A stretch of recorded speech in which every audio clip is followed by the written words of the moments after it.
Welcome in to, I believe this is technically week 17 of the college football season. Numbers don't matter anymore. It's bowl season.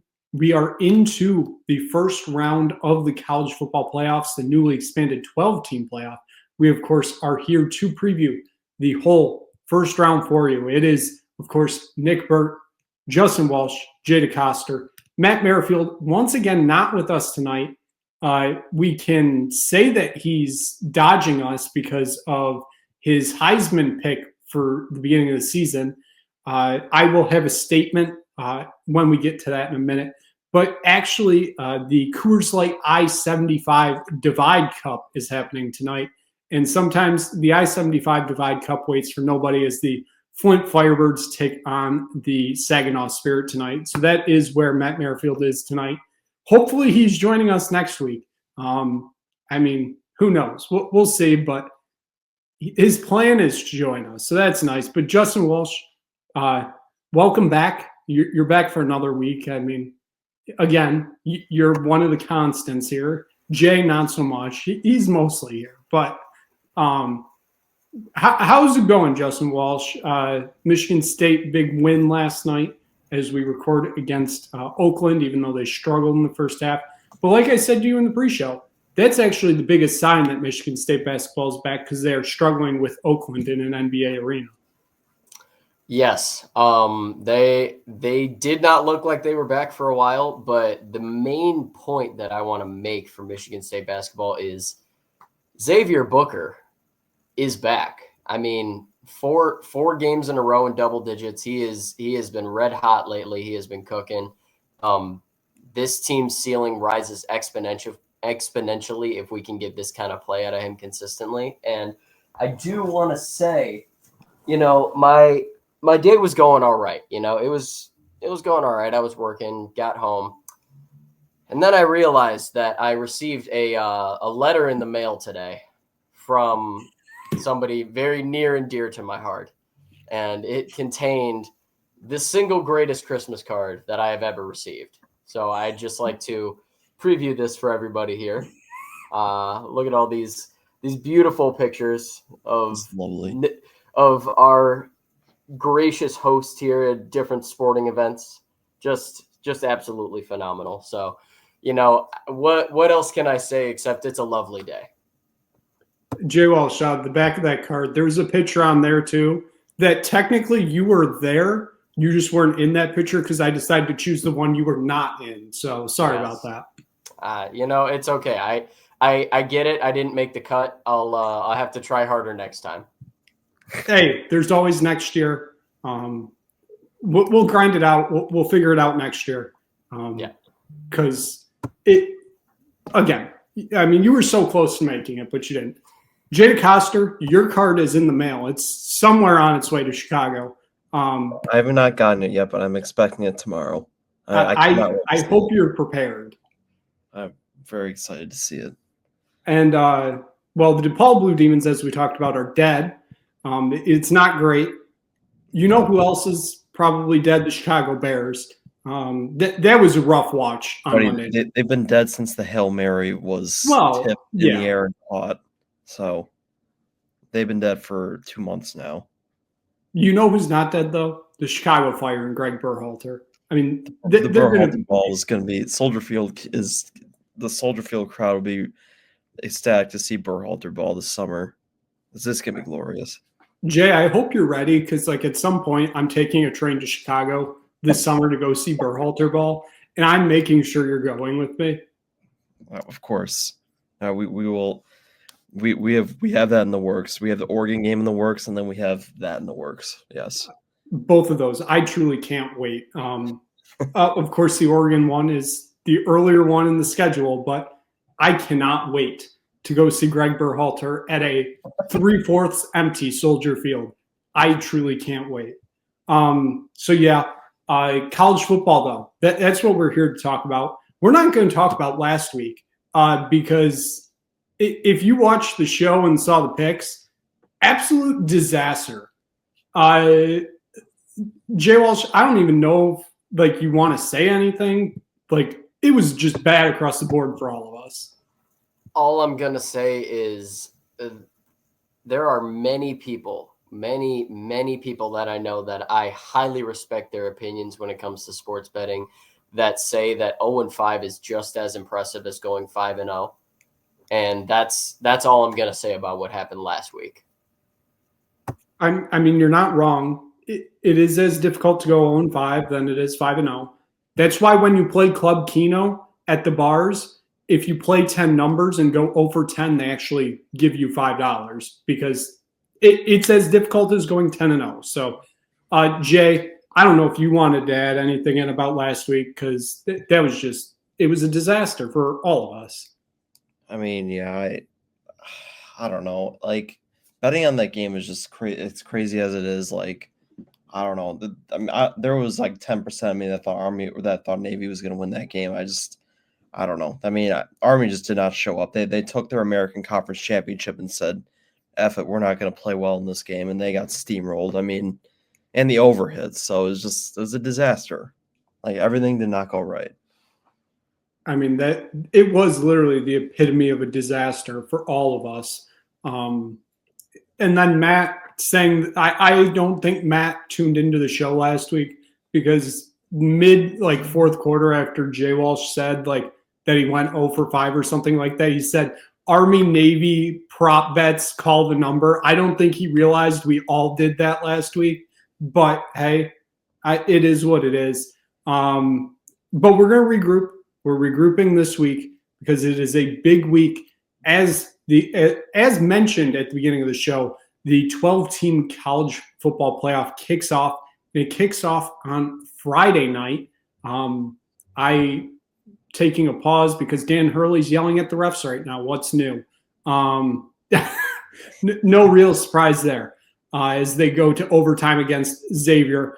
But Friday nights in South Bend, it is a game that Jay DeCoster was going to go to if Alabama was playing in it, but he is not now because I believe the weather conditions are going to be 20 degrees and light snow as Indiana takes on Notre Dame in a all-Indiana battle. Notre Dame a 7.5-point favorite. The over-under 51.5. Jay, we'll start with you since you were at one point considering traveling to South Bend this weekend. The weather conditions aren't going to be great, but it does kind of feel like that's not as huge of a factor as it would be if obviously Alabama was here, given that both teams are from the same state. Yeah, I mean, this is a rivalry game. I know these two teams haven't played in eons, but it's a rivalry. I mean, these two teams doesn't seem like they like each other at all, and it's gonna be fascinating because I mean, honestly, if there's a team that can pull off the upset out of these 12 teams, I think it could be Indiana, just because they've had a chip on their shoulder all year. I mean, Kurt Cignetti's done a hell of a job. I know their schedule's been a little weak and they got destroyed by Ohio State. But if there will be a type of game that can pull off upset, I think it can be this one. Now, am I predicting it to happen? I don't think so. I think Notre Dame is they're the better team in the spot. Their defense is legit. It's at home. This Notre Dame defense is awesome. I mean, from the secondary to the defensive line, they got some players, and I think that's going to affect Curtis Rourke a lot, especially the weather conditions. I know, they played outside. They played. I mean, they're still in Indiana, but still, this is a different beast playing at South Bend in the college football playoff. I'm leaning Notre Dame in this spot because I just think Notre Dame they've been on a roll ever since that NIU game. They took that NIU game and put it to bed, and they've just been rolling ever since. Riley Leonard, they're a great running team. That's what they do. Riley Leonard's going to run the ball a lot. Obviously, Love is going to do what he does, and their defense is going to be great. I'm going to lean Notre Dame in this spot minus the 7. I don't love it, but it is a part of my parlay, so we're just going to ride with it because I can't bet against Notre Dame in this spot. Would I be surprised if Indiana keeps it close? No, because I think Indiana's a pretty good team, but Notre Dame's the better team in the spot, so I'm leaning with them. I would take the under in the spot. But the conditions, I think, both teams are going to want to run the ball. I would lean the under in the spots. I think you said the under is 51.5. I could see this game going under too. Jay Walsh, I did want to talk to you about that over-under, but not before mentioning, as Jay said, Notre Dame, they've been on a roll since they lost to future Mountain West member Northern Illinois at the beginning of September. This has looked like a completely different team from the one that lost to those Huskies. But that over-under, 51.5, given the conditions, like, does that number feel like it's too high? Or do you think they're just guessing that Notre Dame is going to run up the score in this one, and that's why it's kind of set right there? So this is a really, as you pointed out, this is a really weird over-under line because obviously, like you said, with the conditions expected to be very snowy in that game, you would expect the over-under to be very low. But as Jay pointed out, for Notre Dame, they like to run the ball, and Indiana runs the ball better than most teams around the country. So these are two teams that are not afraid to go ground and pound, which is the strategy that you need to go with in a snow type game. So I do think that there's a possibility that they hit this over. However, I think it mostly happens if Indiana is able to hang with Notre Dame in this game. If Indiana's going to win this game, they need to win it in a shootout. They're not going to be able to stop Notre Dame from doing what they want to do on the offensive end. They're going to need to put some points up on the board. I would love to see it happen. I love Indiana. It's a great story this year with Cignetti there in his first season, bringing in all the transfers. I just don't see it happening. As we've said, since they lost that game, which you can at this point you can easily chalk up to just a fluke and coming off the big win over Texas A&M to start the season, Notre Dame has just been steamrolling people. They have looked every bit of one of the best teams in the country. I personally believe that they are one of the best teams in the country. And I think they will handle Indiana. I have them -7.5 here. I have that pick in my parlay, so I feel fairly confident about it. And I would take the under here simply because, like I said, I think if the over is going to be hit, it's going to be because Indiana is going to hang in this game. And unfortunately, I don't necessarily see that happening. So I do like the under here. But if Indiana is going to make this a close game, I do think that over has a chance. Yeah, it does feel that way. If the over is going to hit, it's got to be a shootout, and Indiana's got to stay in the game. If they get down and like it starts to turn into like a 14-point deficit quick, I don't think there's any chance that this over hits. I don't think Indiana's truly built enough, at least this year, to come back from a deficit like that against a very good team like Notre Dame. I'm also leading Notre Dame here. And we'll get into it obviously as we preview each game, but each home team is favored by at least a touchdown coming into this week. I think this home crowd advantage is going to play a big factor. Obviously, like, I'm sure there will be some traveling Indiana fans, but that place is going to be full Notre Dame. I like the Irish in this one. I'm still going to take the under, just given the conditions, what it's going to be. I don't see a way Indiana can keep scoring points to get that over. We should have probably mentioned this when we started the preview, but the winner of this game will go on to face Georgia in the Sugar Bowl. Obviously, that's a tough challenge for whoever comes out of this game alive. So given that, we will move on to the second game. This is your early kickoff on Saturday.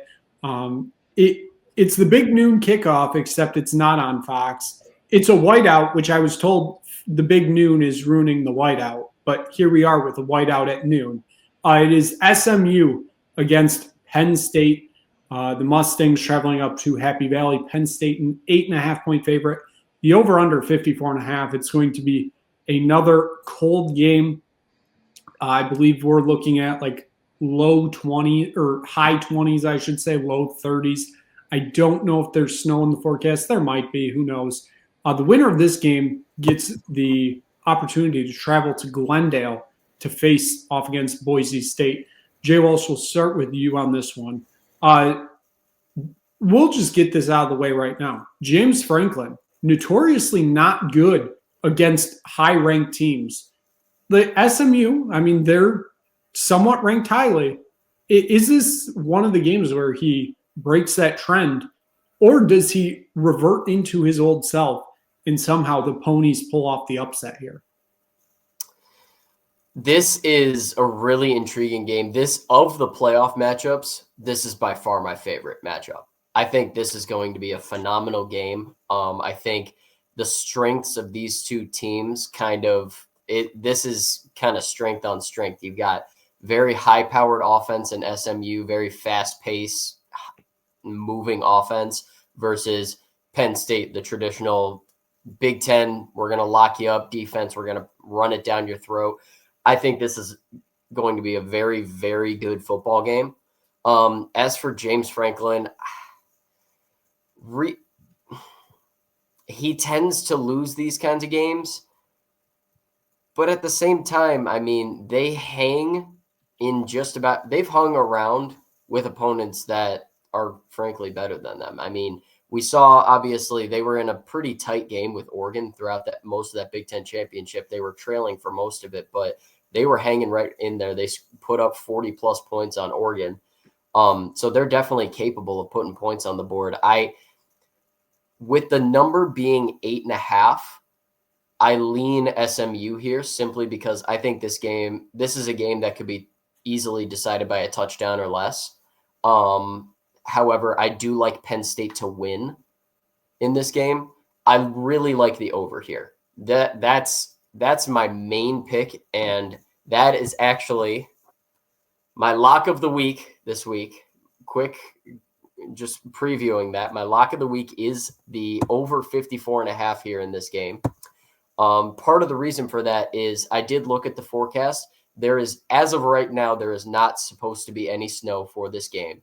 It's just supposed to be like mid-high 20s, so definitely cold, but no adverse conditions for throwing the ball or anything like that.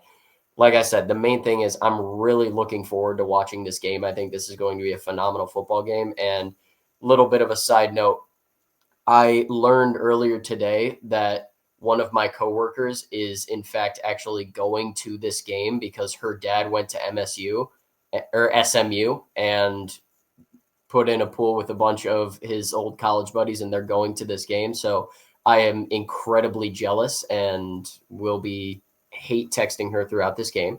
But yeah, like I said, I am really excited for this game. I like SMU plus the 8.5 here, but I do like Penn State to win. Jay, we'll go to you next. Now that we know that the over's lock here, let's talk about how this is going to be a low-scoring game. Just because, obviously, given that the curse has been set on this game, this is going to end up being a 12-7 final. But obviously, this is like the first kind of real test. We'll get into the late game later of a Southern team going up north to play in the cold weather. I feel like SMU may be a bit more ready for that. I don't know if that makes sense, but I feel like we'll obviously get into it. I feel like SMU is more prepared for the cold than Tennessee would be.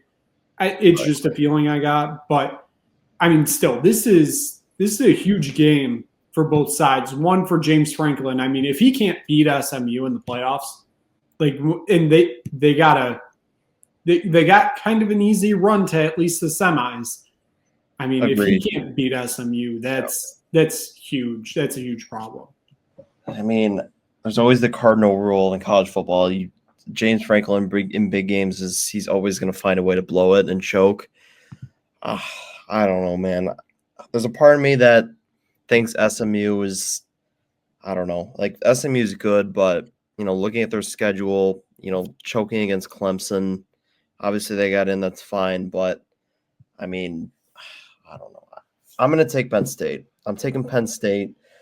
Penn State's, I mean, they've impressed me, man. I mean, I understand James Franklin in big games is not great, but that Ohio State game, they're in that game 95% of the time, And, you look what they did against Oregon. They played really well. Oregon's just a really good team, and Penn State could have easily won that game. It's just, I really like Andy Cole Mickey's offense. They do a lot of great, really creative stuff, and that's why I like this team at this moment. I'm not saying they're going to go far, but in this moment against SMU, traveling up to the whiteout, it's going to be cold. Obviously, it's going to be in the 20s, like you said, Nick. I mean, that's tough for SMU to do just because you're going into that environment, and a Texas team going up there is just, it's a little too much to ask. So I'm going with Drew Aller and James Franklin's boys minus the 8.5, and I will take the under as well. I don't know. Who knows? But James Franklin big games, it's gonna be suspect. But we're going with Penn State. Penn State is the better team. They should be able to win this game. I think relatively. I think they can definitely cover. This is a spot where they can cover and win by like 2 touchdowns. I do like Penn State this week. I'm kind of there with you. Like Penn State 100% is the better team on paper.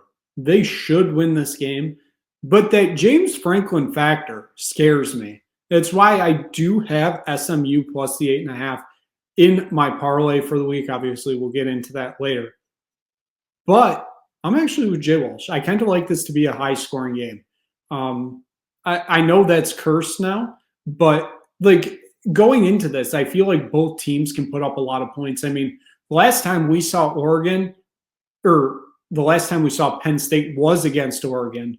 And I mean, both defenses just could not stay off the field. I mean, it was just point after point after point for both sides. I mean, obviously, Oregon got a few stops in there given that they won the game, but it just seems like both offenses were flying and both defenses just could not stop a single soul. So I actually kind of like the over here. I think both them and SMU can put up a decent amount of points in this game. I'm excited to see where that goes because like a noon, like 20, 30 degrees is much different than like an 8 p.m., 20, 30 degrees. The sun plays a huge factor. So, I mean, I like this to be a quite high-scoring game as it looks like Dan Hurley is yelling at refs again. No surprise there.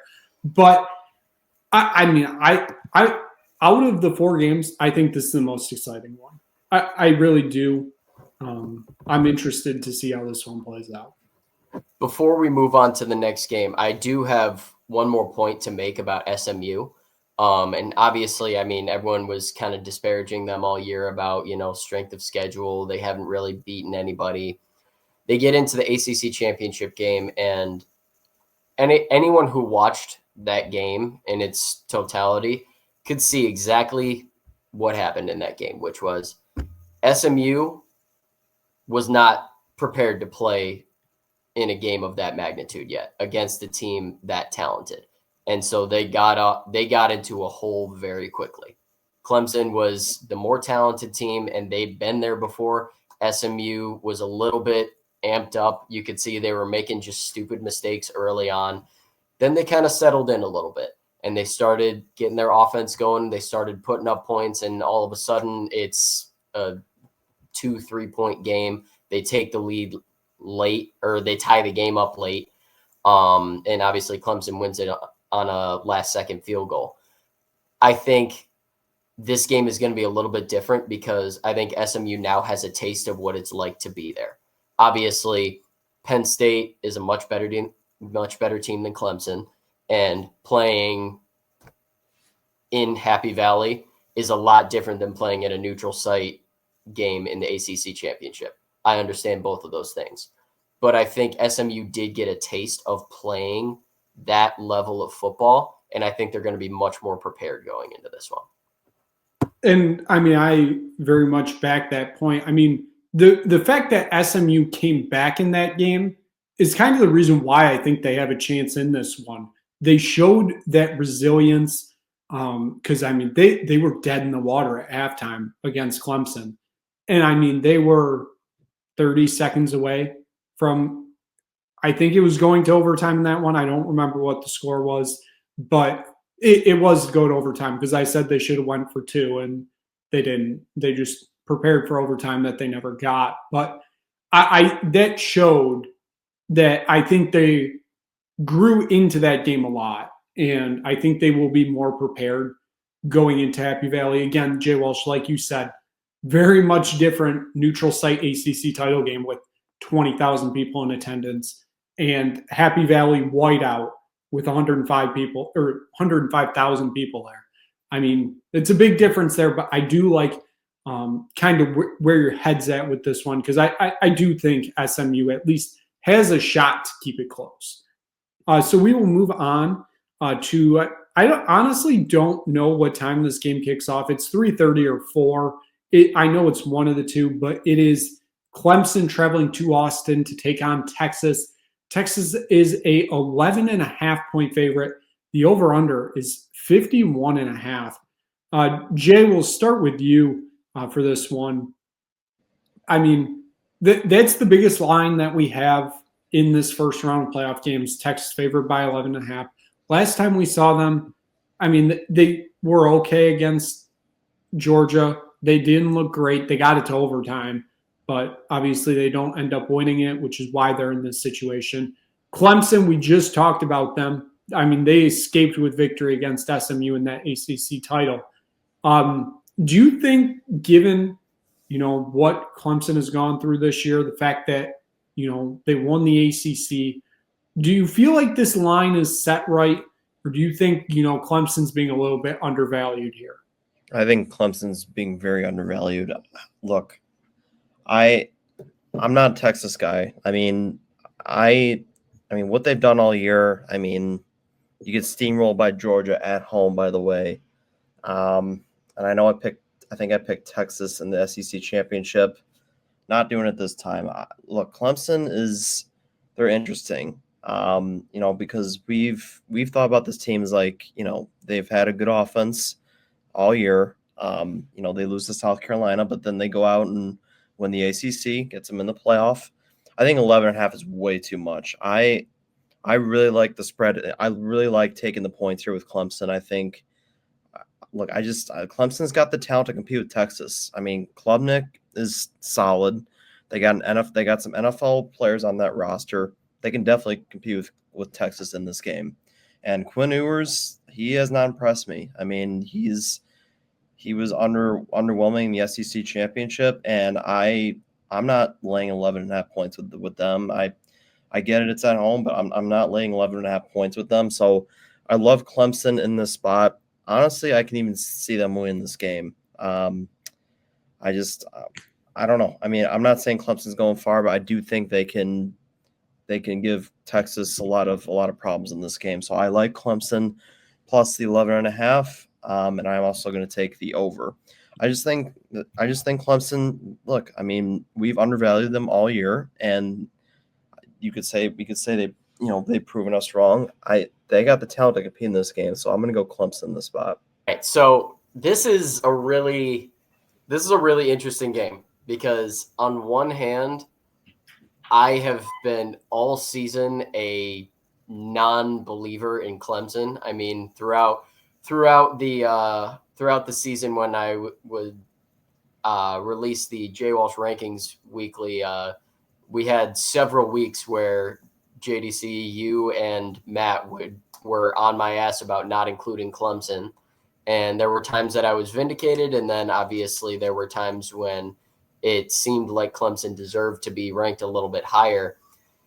The one thing that you said that I will 100% agree with, or actually there's two things that you said. One, Clemson has the talent to hang in this game, which is very important to think about because when you look at the teams that Texas has played this season, when they have played teams that are on the same level as them in terms of talent, they really haven't created a lot of separation. I mean, obviously they won the game against Texas A&M last game of the season. That was a good win, but you had the two losses to Georgia. You had the first one being an absolute blowout.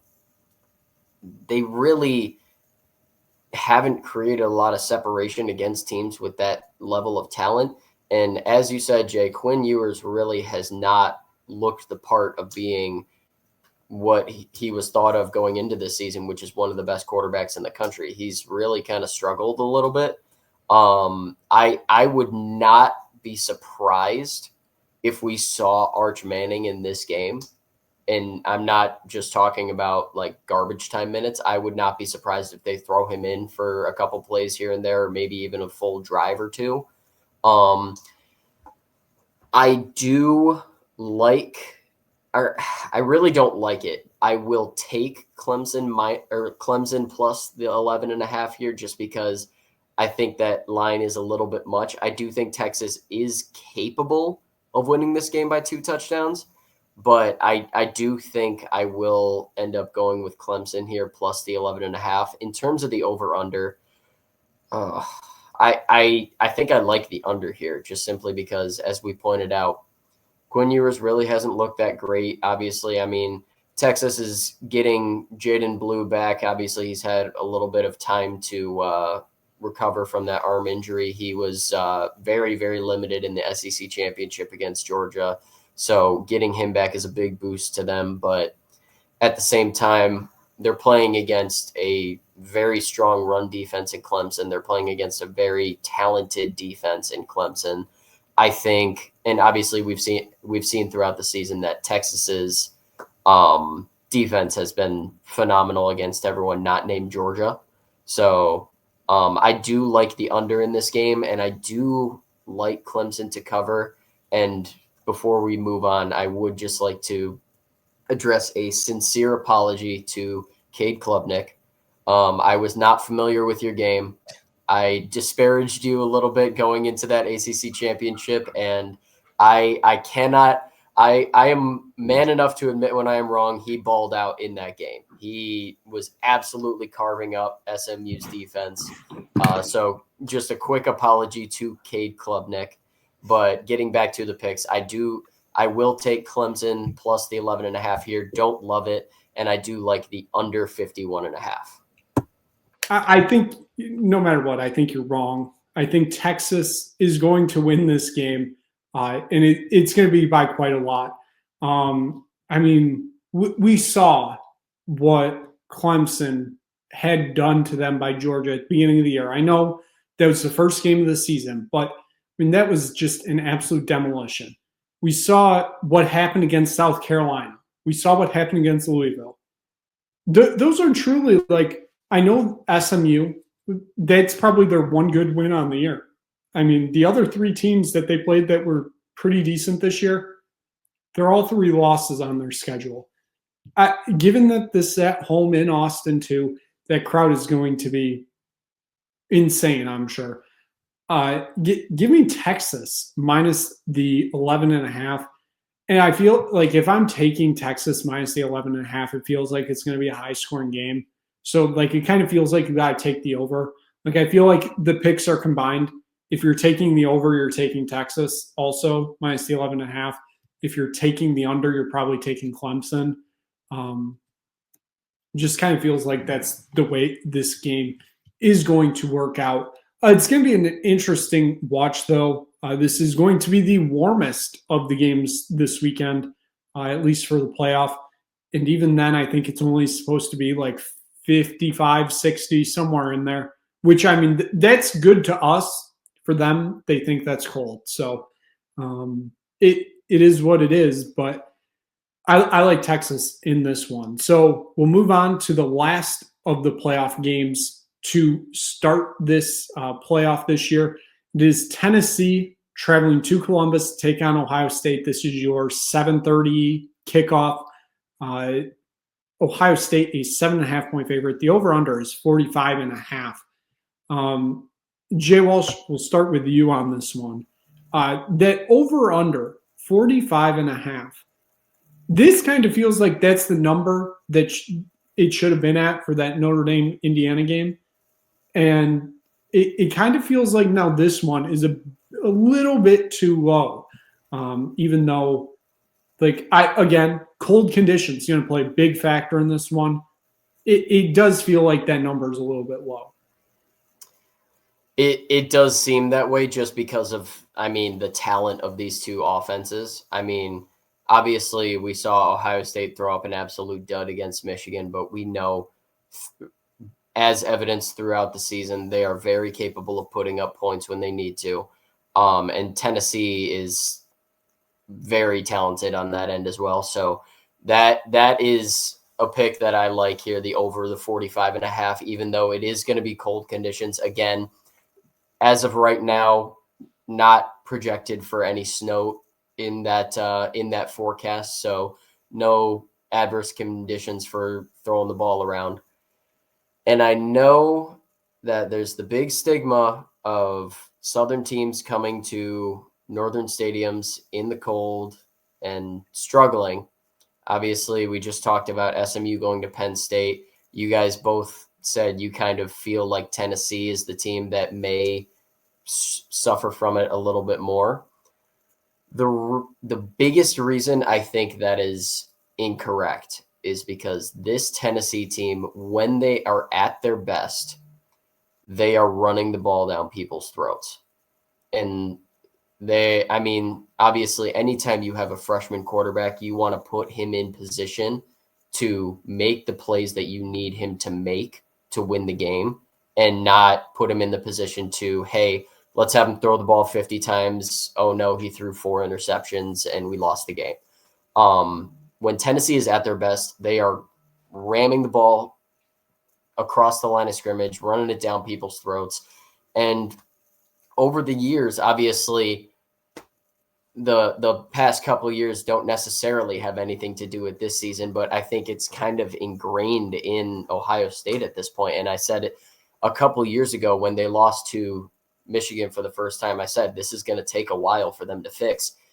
Ohio State, when they lose games, they get destroyed on the ground. I mean, we saw the last 3 years against Michigan, or God, the last 4 years now, or no, 3 years against Michigan. Michigan has just basically run the ball at will against them. And I'm not saying that Tennessee is going to rack up 300 yards on the ground today or on Saturday, but I do like Tennessee plus the 7.5 here. The only reason I'm not taking them outright to win this game is because Ryan Day is coaching for his job at this point. He needs to win the national championship. Otherwise, he's gone. So I do like Tennessee plus the 7.5. If I had to pick one, I'd probably pick Ohio State to win the game, just simply because Ryan Day is going to be pulling out all the stops to keep his job. But I really do like Tennessee here. And like I said, I like the over 45.5. Jay, we'll go to you next. I do think that I honestly don't know if it's going to play a huge factor in this one, but like Jay Welsh just said, it feels like Ryan Day's coaching for his job. I know the Ohio State AD came out and said, he's going to be the coach next year. Like I'm kind of not so sure. Like it kind of feels a little bit borderline there, because obviously the question is, if you're going to fire him, who do you replace him with? That becomes a huge problem there. But like this feels like it is a must-need game for Ohio State after what happened against Michigan just 3 weeks ago. Yeah, I mean, this is like you guys said, it's natty or bust. Like he's gone if. Well, I think he does stay if they lose in the natty, but he needs to get there. Like he's coaching for Ryan Day's coaching for his job at this point, and I mean that they just can't beat Michigan. I still think Ohio State's really, really talented. I think they have a really decent chance of getting there, but I mean they got to figure it out. Like they're so weak up front. Their O-line is banged up. They're not even that good on the O-line to begin with. Their D-line, obviously they've been dominated by Michigan the last 3 years on the ground. I mean, Tennessee's a pretty good running team. How am I supposed to expect them to continue to stop the run now, even if it's not against Michigan? They're so weak up front. That's why I can't pick them in this game. I mean, Ohio State has the talent to get to a natty, but are they? Probably not, because I just don't trust Ryan Day. We said it coming into the season. That's why I picked Oregon. I don't trust Ryan Day in games like this. Now, I think they are going to win this game, but this is going to be one of the better games of the weekend, I think. So therefore, I'm taking Tennessee plus the 7.5. I'm also taking the over. I think both these teams are very capable of putting up a shootout. I mean, you've seen Ohio State do it, and Nico I, when he's right, I mean, he can sling it. So I do like Tennessee in this spot plus the 7.5. Can they win the game? I think they have a decent shot, but I think Ohio State wins it in like a 3 to 6 point game. I just think, I don't know. I can't lay 7.5 points with Ohio State here, especially what they did against Michigan. I know it might just be a curse against Michigan. They just get the yips against them, but until they prove that they can win in the trenches, I'm not picking Ohio State to cover at least 7.5 points. So, yep. Yeah, I do, because I did mention it in the SMU one. I feel like Tennessee is, out of those two, is the one that's not prepared for the weather, only because this game's happening at night. I look back, it's a completely out there example because there's really no correlation between the two games. But look at Tulane from the American title game. They traveled up to West Point to face off against Army. That was a 8 o'clock kickoff. Tulane just got ran out of that building, quite literally. But it just did not look like Tulane wanted to be out there in that cold. I don't think it will be to that extent against Ohio State for Tennessee. But like I mentioned with the SMU game, there's a difference between 30-degree cold at noon and 30-degree cold at 8 o'clock. There is a massive difference. And Tennessee, I know they love to run the ball, but like when you're getting hit and it's cold out, like it hurts. It hurts. So, and Nico I know he's had his ups and downs this season. He's going to have one of his biggest ups for the season against this Ohio State team, because like it feels like this Ohio State team, they want to go out and prove something after that embarrassing loss against Michigan. And it just so happens that Tennessee is that first team in front of them. I think that's a perfect starting point for them if they want to make a run this year. I know you can say this is probably could have been one of the toughest draws that Ohio State could have gotten, but I honestly think it's a good start for them. We'll obviously see how it plays out in this game. I like Ohio State minus 7.5. I have that in my parlay because I honestly just don't know if Tennessee can keep this one that close. I think they can keep it within 10. I don't know if they can keep it within that 7.5. I think it's going to be really interesting to see how this one plays out. So given that, we've previewed all 4 of the playoff games this weekend, it is time to get into our parlays. I don't have the updated standings. We'll get those added next week when Matt is finally back with us. Because I mean, he just decides that he's going to work a Flint Firebirds game the day of shows, when it really should be the other way around. But here we are. So just given that, I will start off. I mean, 2 of my plays we've already talked about here, so let's just get it started. First game, though, we're going to Tampa. It is the I don't even remember what it's called anymore. I know it's not the Bad Boy Mowers Gasparilla Bowl anymore. Bad Boy Mowers is now the sponsor of the Pinstripe Bowl. So it is what it is. I know it's still the Gasparilla Bowl. It is Tulane against Florida. Florida's an 11.5 point favorite there. That number makes no sense to me. It's very much a trap. Give me Tulane in this one. They truly cannot play worse than they did against Army. I like Tulane to at least keep it within the number here. Also, SEC teams notoriously not good in non-playoff bowl games. At least that's the trend of the past few years. So give me Tulane in this one. As I mentioned earlier, give me SMU plus the 8.5 at Penn State. Give me Ohio State minus 7.5 versus Tennessee. Now we're going to head out to the island for the Hawaii Bowl, the annual tradition on Christmas Eve night. This year, the honor goes to San Jose State and USF. USF, I'm pretty sure, like, there's no competition. That is the longest team traveling for a bowl game this year, going from Tampa to Honolulu. That's quite a flight. Give me San Jose State minus the 3.5. It does feel like it's tradition to always bet the over on the Hawaii Bowl. I'm not taking the over. Just give me San Jose State minus the 3.5. And then I took this as my last one. We may record before this game happens, so there's a chance my parlay's not finished before. But Toledo plus 6.5 versus Pitt in the game above Sports Bowl at Ford Field. I like the Rockets in this one. It kind of feels like Pitt it's been kind of a disappointing season, which is why I don't understand why they're the favorite here, especially by basically a touchdown. Give me Toledo plus 6.5. Jay Walsh, we will hand the floor over to you. And then, of course, we will hand the floor over to Jay.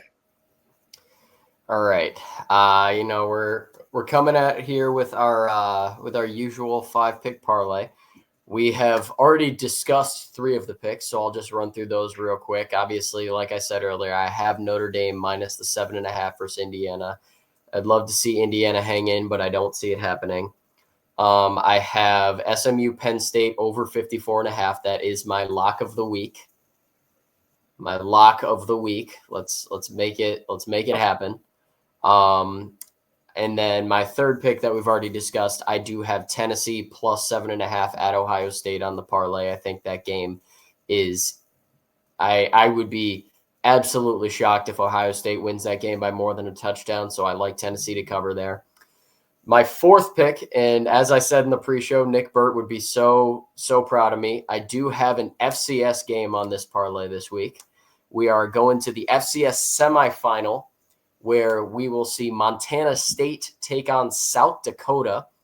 And I am taking Montana State minus the 7.5 here. This feels like an extremely easy pick, which makes me a little uneasy, but I do like this a lot.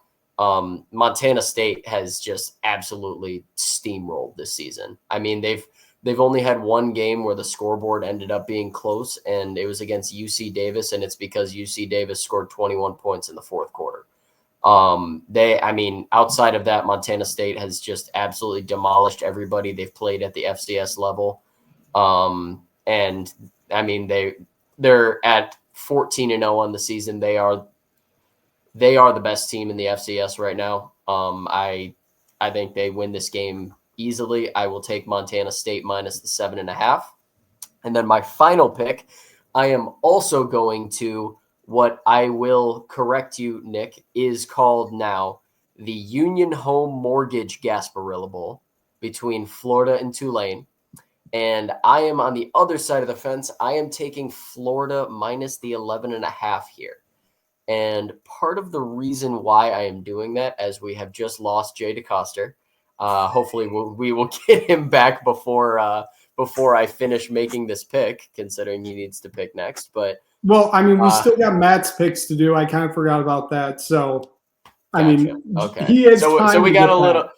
We got a little time here. Hopefully we can get him back in a reasonable amount of time. But in the meantime, I do like Florida here just simply because I think Florida just pulled off the most impressive 7-5 regular season of all time.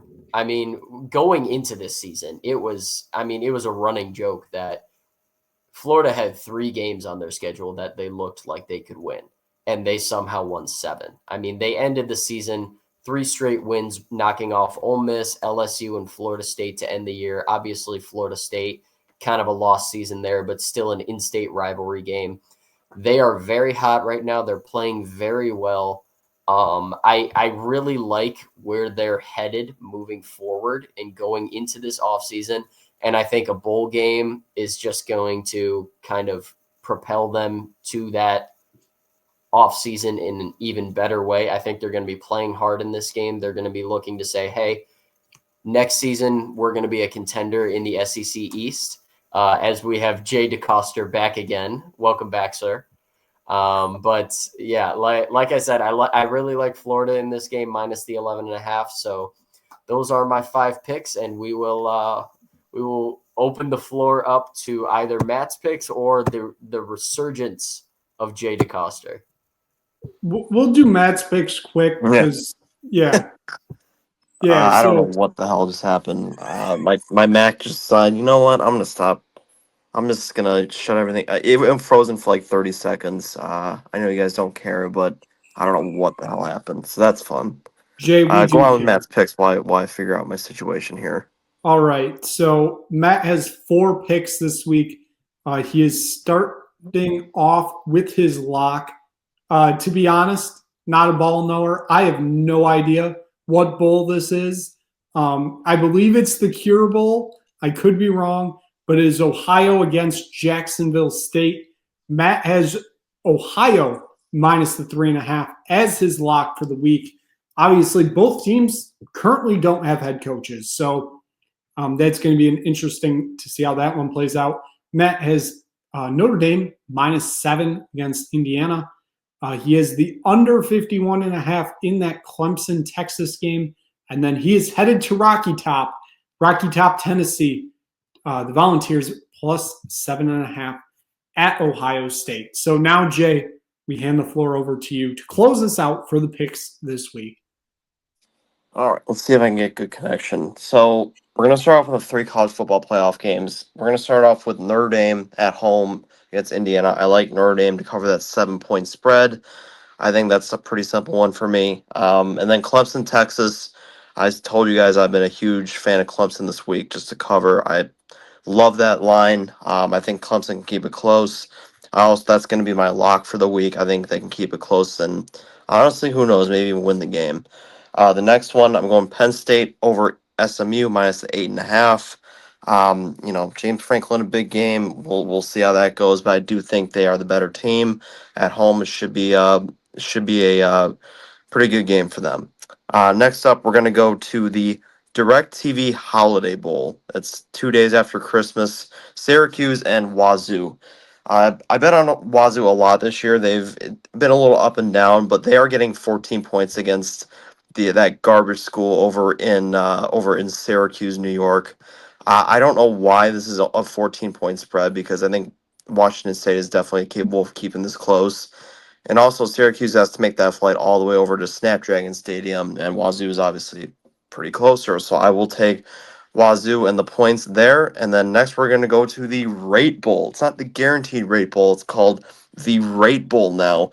I will take Kansas State over Rutgers minus 6.5. Kansas State's still a pretty good Big 12 team.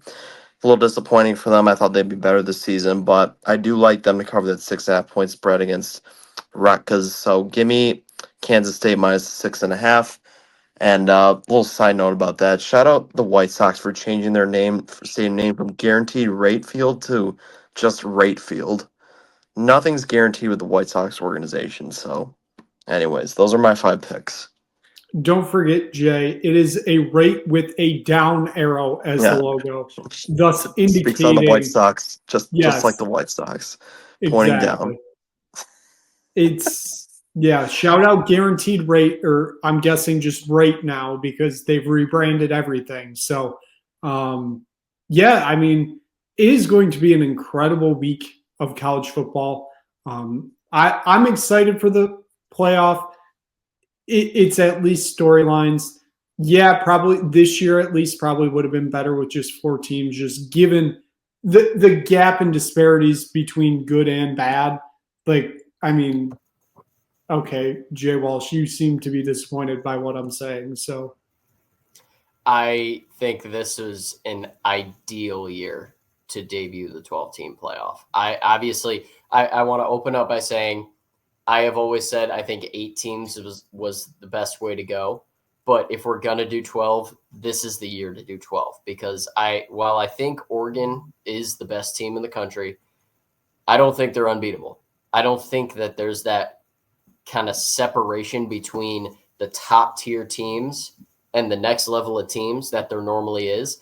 I think there's a decent chance we see some upsets in this college football playoff. I think this was a phenomenal season to debut that 12-team playoff. I think it's gonna produce a lot of very good games. Obviously, like I said, I think SMU Penn State is kind of the poster child for the 12-team playoff. I think it's going to be a phenomenal game, but I am very excited for the playoff matchups this year. I think this is going to be a very interesting playoff. I mean, if we're looking for years where it was good to start the 12-team playoff, it was last year. I mean, there were a lot better teams within those top, it was just better last year. There's most likely zero chance Michigan ends up with a national title last year if they have to face somebody like Oregon or Georgia. Bo Nix would have put Michigan in a blender last year if they would have played, which is just – I have to push the narrative since Matt's not here. Bo Nix would have beat Michigan last year. Georgia would have obliterated Michigan last year. Last year was the year to debut the 12-team playoff. Obviously, we didn't get it. And look at what happened. We ended up with a team that decided to steal Steins for the whole year, winning the national championship. So, yeah. Jay Walsh, you look disappointed again. So, I am. I mean, you guys know me. I am always one for a good jab at Michigan, but I can't get behind it. They were the best team in the country last year, and it really wasn't close. I mean, they were. Trust me, there's nobody that hates giving Michigan props more than I do, but they were the best team in the country last year. I think a 14 playoff last year was just fine. I think the biggest reason why the 12 team is better for this year than it would have been last year is because there is no Michigan. There is no kind of top tier, better than everyone team that's just going to run through the playoffs. I think there's a lot more potential for upsets in a season where the parity is so kind of spread out. So we're kind of getting off track here a little bit, but those are my 2 cents on it. I'll let you get back to it. Sorry, don't mean to keep interrupting. No, it's all good, Jay Walsh, because I'm kind of just rambling here, if we're honest. So, Jay, we'll just have you close it out. I'm sure you're also excited for this weekend, just kind of what it all entails, basically. Yeah, no, I don't know. I mean, I think for this year, like, none of these teams are special. I mean, or you could say Oregon, but like none of these teams are like amazing, which is kind of nice about the 12-team playoff is it's like a lot of parity. I think will we see a big upset? I think that is a possibility that can happen. Like maybe it's Clemson or SMU. The 12-team playoff is awesome because A, more football, and B, it makes sense. Now, if you want to get into do we need to change up the format and go just 12 best teams? Yeah, we can consider that, but I think the 12-team playoff is good because, it gives you more parity and it's just, it opens up the college football world to more teams being able to compete at the higher level. I like it a lot, and I kind of hope they stay this route. I mean, maybe they go to 16 in I would say 5 years or something, but 12 is good. Maybe they would have gone to 8. I would have liked 8, but 12 is fine, and I can't wait. This is gonna be fun to watch, especially on campuses. This is gonna be fun to watch. Yeah. I mean, I think both me and Matt have kind of pushed that the ideal number is 24, just like the FCS playoffs. It feels that way. But also, I'm a proponent for 68. Let's just do a full NCAA tournament of this. It would absolutely kill the players, but I think it would be fun. Not killing the players, obviously, but the amount of football.